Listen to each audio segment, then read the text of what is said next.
اللہ جل شانہ نے انبیاء علیہ السلام کو بھیجا انسانوں کی ہدایت کے لیے، اور اللہ تبارک و تعالی نے کتابیں نازل فرمائی انسانوں کی ہدایت کے لیے۔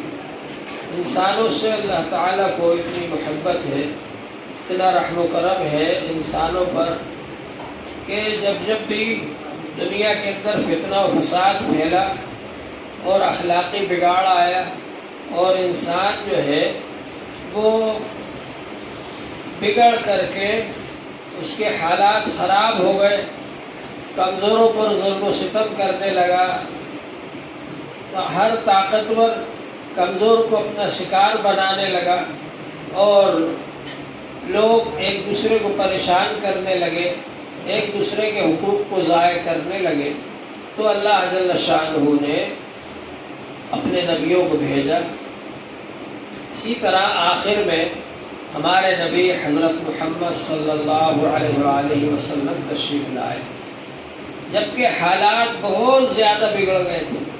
لڑکیوں کو زندہ دفن کیا جاتا تھا، عورتوں کے ساتھ بہت برا سلوک کیا جاتا تھا، غلاموں کے ساتھ جانوروں سے بھی زیادہ برا برتاؤ کیا جاتا تھا، اور کمزوروں کو اپنے ظلم و ستم کا شکار بنایا جاتا تھا۔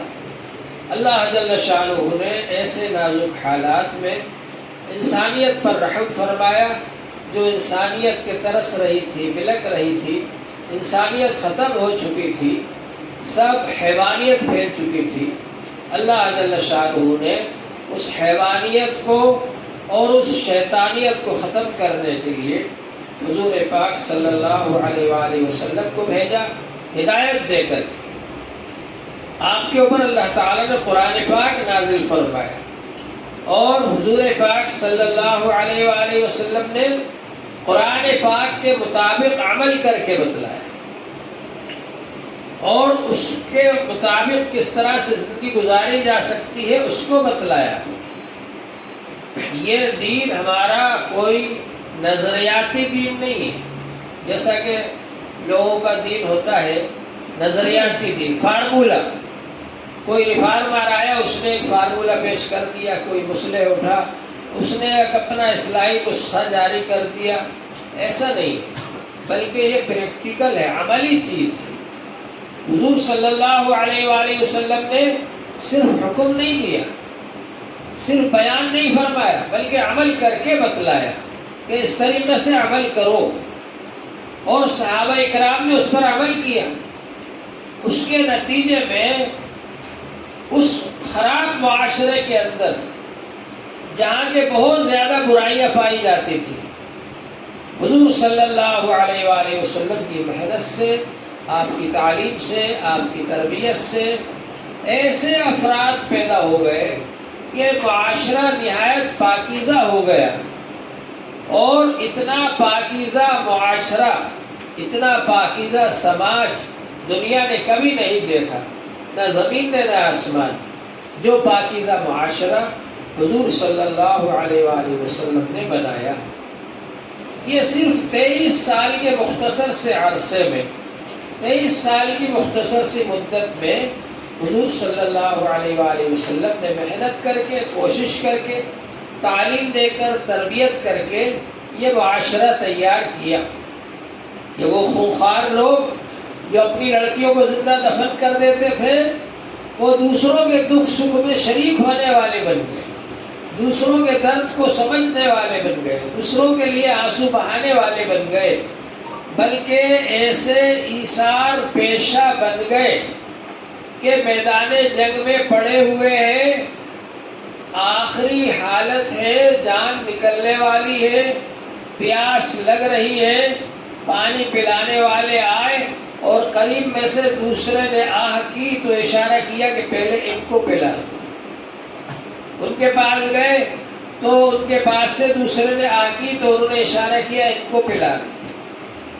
خود پیاسے مر گئے، شہید ہو گئے، لیکن یہ پسند نہیں کیا کہ اپنے پیاسے بھائی سے پہلے میں پانی پی لوں۔ ایسی نازک حالت میں بھی ایثار پیشہ کر حضرات، ایثار کرنے والے حضرات، یہ حضور صلی اللہ علیہ وآلہ وسلم کی تعلیم اور تربیت سے پیدا ہوا۔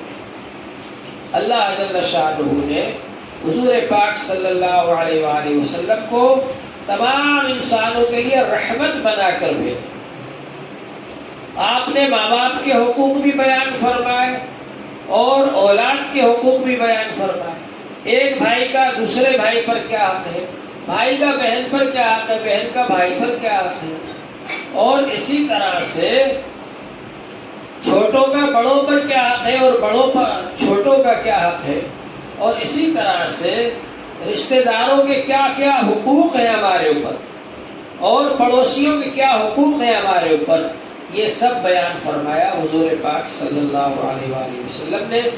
اور بیان ہی نہیں فرمایا بلکہ اس پر عمل کر کے بتلایا، اور ایسی جماعت تیار کر دی جنہوں نے اس پر عمل کر کے دکھا دیا ساری دنیا کو۔ حضور پاک صلی اللہ علیہ وآلہ وسلم کی تعلیم و تربیت کی وجہ سے ساری دنیا کے اندر امن پھیل گیا، اور ساری دنیا کے اندر اخلاق پھیل گئے، اچھائیاں پھیل گئی۔ یہ حضور صلی اللہ علیہ وسلم کی تعلیم کی برکت سے ہوا، آپ کی ہدایت پر عمل کرنے کی وجہ سے ہوا۔ اور حضور صلی اللہ علیہ وسلم کی زندگی میں ہی اللہ جل شانہ نے نہ صرف جزیرہ عرب کے اندر بلکہ آس پاس بھی اس دین کو پھیلا دیا۔ 10 لاکھ مربع میل پر اسلامی حکومت قائم ہو گئی، اور حضرت عمر رضی اللہ عنہ کے زمانے میں 22 لاکھ مربع میل پر اسلامی حکومت قائم ہو گئی، اور حضرت عثمان رضی اللہ عنہ کے زمانے میں 60 لاکھ مربع میل پر اسلامی حکومت قائم ہو گئی۔ یہ آج ہمارے لیے کہنا بہت آسان ہے، لیکن جن حضرات نے اس کے لیے اپنی جانوں کی قربانیاں دی، اور جن حضرات نے اسلام پر عمل کرنے کے لیے پٹائیاں کھائی اور ظلم و ستم کو برداشت کیا، ان سے پوچھئے کہ یہ کتنی قربانیوں کے بعد حاصل ہوا۔ ان کی قربانیوں کو یاد رکھنا چاہیے، اور ان کی قربانیوں کو یاد رکھنے کا طریقہ یہ ہے کہ ہم لوگ اسلام پر عمل کرنے والے بن جائیں۔ صحابہ کرام حضور صلی اللہ علیہ وسلم کی زندہ یادگار تھے، زندہ تصویر تھے۔ صحابہ کرام جہاں جہاں بھی گئے ان کو دیکھ کر لوگوں نے سمجھا کہ اچھا حضور صلی اللہ علیہ وسلم ایسے تھے، اور پھر وہ لوگ بھی ویسے ہی بن گئے۔ وہاں کے لوگوں نے بھی اختیار کر لیا۔ کتنے ہی ملک ایسے ہیں جن کی زبان دوسری تھی، لیکن جب صحابہ کرام وہاں گئے تو ان لوگوں نے نہ صرف یہ کہ صحابہ کرام کے اخلاق اور اعمال کو اختیار کر لیا، بلکہ وہاں کی زبان بھی عربی ہو گئی۔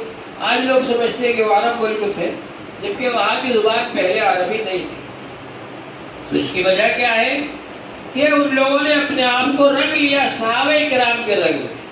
کیوں؟ اس لیے کہ صحابہ کرام نے اپنے آپ کو رنگ لیا تھا رسول پاک صلی اللہ علیہ وآلہ وسلم کے رنگ میں۔ تو ضرورت اس بات کی ہے کہ صرف ظاہری طور پر ہم دین کو اختیار نہ کریں بلکہ حقیقت میں اختیار کریں۔ اللہ تعالیٰ نے اس آیت پاک میں فرمایا یا ایھا الذین آمنوا اتقوا اللہ وکونوا مع الصادقین، اے ایمان والو اللہ سے ڈرو اور سچے لوگوں کے ساتھ رہو۔ سچے لوگ کون ہوتے ہیں؟ جو ظاہر میں بھی اللہ کے حکم کے مطابق اور رسول پاک صلی اللہ علیہ وآلہ وسلم کے طریقے کے مطابق عمل کرنے والے ہوں، اور اندرونی طور پر بھی ان کے اندر بھی وہی چیز ہو جو ظاہر میں ہے وہی اندر میں ہے، ظاہر اور باطن ان کا یکساں ہے۔ اللہ تعالیٰ نے فرمایا ذرو ظاہر الاسم و باطنہ، ظاہری گناہوں کو بھی چھوڑ دو اور اندرونی گناہوں کو بھی چھوڑ دو، اور جو ظاہر اور باطن میں یکساں ہوتے ہیں ان کو صادقین فرمایا۔ کیونکہ منافقین کا طریقہ کیا تھا؟ منافق لوگ اوپر سے دل سے نہیں کہتے تھے، اوپر سے زبان سے کہتے تھے آمنا، ہم ایمان لیا۔ وَمِنَ النَّاسِ مَن يَقُولُ آمَنَّا بِاللَّهِ وَبِالْيَوْمِ الْآخِرِ وَمَا هُم بِمُؤْمِنِينَ۔ بعض لوگ اپنی زبان سے تو کہتے ہیں کہ ہم ایمان لیا اللہ پر، حالانکہ ان کے دلوں میں ایمان نہیں ہے۔ قالت الاعراب آمنا، دیہاتیوں نے کہا کہ ہم مومن ہو گئے۔ اللہ تعالیٰ نے فرمایا ایسا نہ کہو کہ مومن ہو گئے، ولیکن قولوا اسلمنا، اسلمنا کہو کہ ہم مسلمان ہو گئے۔ ولما يدخل الایمان فی قلوبکم، ابھی تو ایمان تمہارے دلوں میں اترا ہی نہیں ہے، داخل ہی نہیں ہوا ہے۔ تو ایمان والا جب آدمی بن جاتا ہے، اللہ پر کامل یقین حاصل ہو جاتا ہے، رسول پاک صلی اللہ علیہ وآلہ وسلم پر کامل یقین حاصل ہو جاتا ہے، تو انسان پھر ہر چیز میں اپنے نبی کی نقل کرتا ہے، ہر چیز میں نبی پاک صلی اللہ علیہ وسلم کے طریقے کو اختیار کرنے کی کوشش کرتا ہے، اور اس بات سے بچنے کی کوشش کرتا ہے کہ کہیں دوسروں کے طریقے پر میں چلنے والا نہ بن جاؤں۔ تو صادقین یہ ہے، جو سچے لوگ ہیں ان کے ساتھ رہو تو ہمارے اندر بھی وہ چیز آئے گی۔ یہ مجلس جو ہے یہ تو ایسا ہے جیسے آپ نے موبائل کو چارج کرنے کے لیے چارجر سے لائٹ میں لگا دی، اب یہ تھوڑی دیر کے لیے لائٹ میں لگایا، چارج ہو گیا، اب وہ چارج ہونے کے بعد اس سے آپ بات کر سکتے، چلتا رہے گا۔ اسی طرح مجلس میں تھوڑی دیر کے لیے ہم لوگ جمع ہو جاتے ہیں، پتہ نہیں کس کا اللہ کے یہاں کیا مقام ہے، کس کا اللہ کے یہاں کیا درجہ ہے، سب لوگ آ کر کے ایک ساتھ بیٹھ کر اللہ کا ذکر کرتے ہیں، تو اللہ تبارک و تعالیٰ کی خاص رحمت متوجہ ہوتی ہے۔ اللہ تبارک و تعالیٰ اس بندے پر فضل فرماتے ہیں، رحم فرماتے ہیں، جو بندہ اللہ کے ذکر میں شامل ہوتا ہے اور فرشتوں سے پوچھتے ہیں کہ کہاں سے آ رہے، تو وہ کہتے ہیں اللہ کا ذکر کر رہے تھے لوگ، ان کے پاس سے آ رہے ہیں، تو اللہ تعالیٰ فرماتے ہیں میں نے ان سب کی مغفرت کر دی۔ تو اللہ تبارک و تعالیٰ مغفرت فرما دیتے ہیں ایسی مجلس والوں کی۔ تو یہ ذکر جو ہے بہت اونچی چیز، اللہ جل شانہ نے ارشاد فرمایا یا ایھا الذین آمنوا اذکروا اللہ ذکرا کثیرا وسبحوہ بکرۃ واصیلا، اے ایمان والو اللہ کا بہت زیادہ ذکر کرو اور صبح شام اس کی تسبیح پڑھا کرو، تسبیح کیا کرو۔ سبحان اللہ کے معنی اللہ پاک ہے، سبحان اللہ و بحمدہ، اللہ کی تعریف اللہ کی حمد کے ساتھ ملا کر۔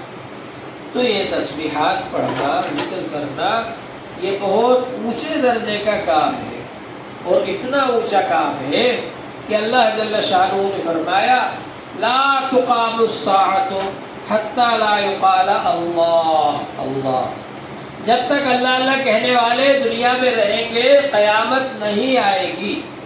یہ قیامت کو روکے ہوئے ہے، یہ ذکر کی مجلس ہے، یہ قیامت کو روکے ہوئے ہے۔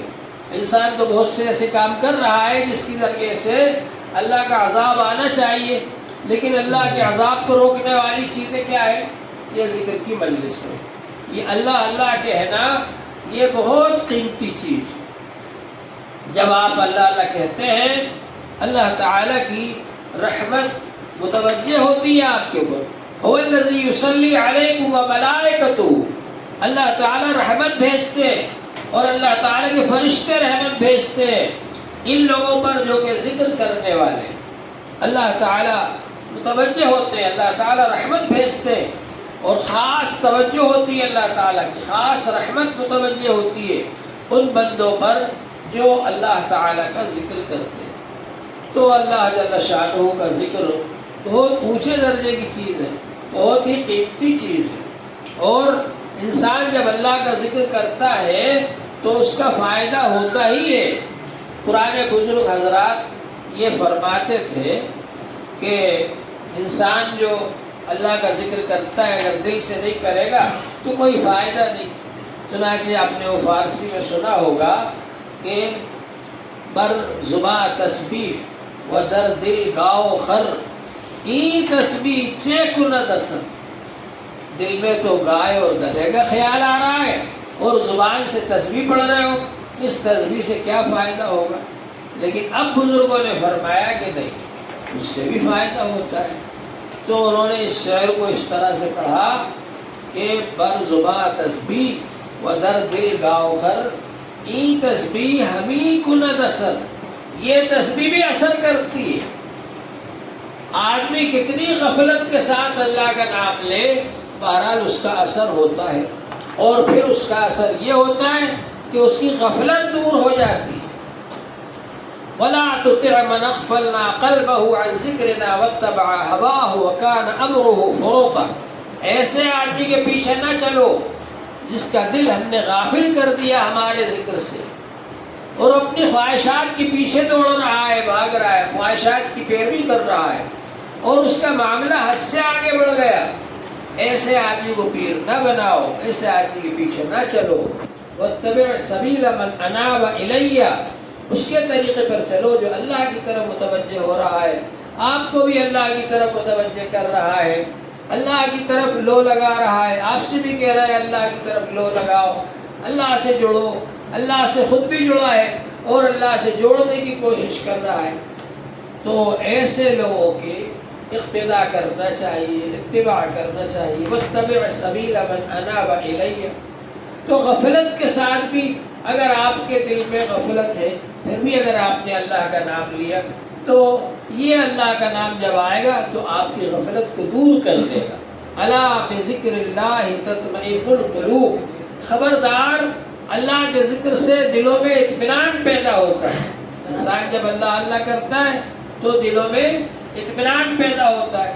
موجودہ دور کے اندر جو ترقی یافتہ ملک ہے وہاں پر لوگ ہر طرح کا عیش و آرام کا سامان رکھتے ہیں. ہر طرح کا عیش و آرام کا سامان ہے ان کے پاس میں.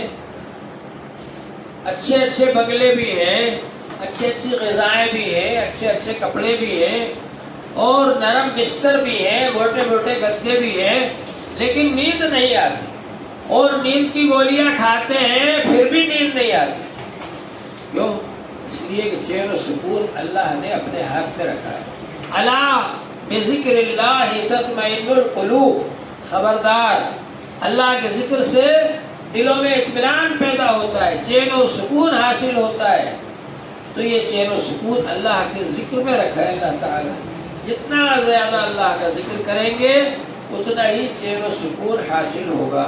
اللہ تعالیٰ کی خصوصی رحمت ہوگی، اللہ تبارک و تعالیٰ کی رحمت متوجہ ہوگی.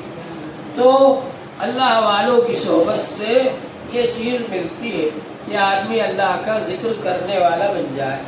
اللہ والوں کی صحبت میں بیٹھنا چاہیے. آپ نے سنا ہوگا کہ ایک شعر ہے پرانے بزرگوں کا فارسی میں، جس کے اندر یہ فرمایا گیا ہے کہ یک ساعت صحبت اولیاء، ولیوں کے ساتھ، بزرگوں کے ساتھ ایک ساتھ رہنا بہتر از 100 سالہ طاعت بیریہ. 100 سال تک خالص اخلاص کے ساتھ اللہ کی عبادت کرنے سے بہتر ہے ایک ساتھ بزرگوں کی خدمت میں رہنا. حضرت مفتی شفیع صاحب رحمۃ اللہ علیہ نے جب یہ شعر سنا تو انہوں نے فرمایا کہ اس پر مجھے اشکال ہوا. اشکال یہ ہوا کہ یہ کیسے ہو سکتا ہے.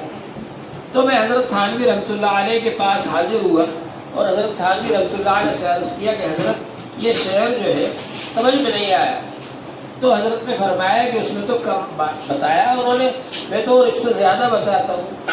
یک ساعت صحبت باولیاء بہتر از 1000 سالہ عبادت بیریہ.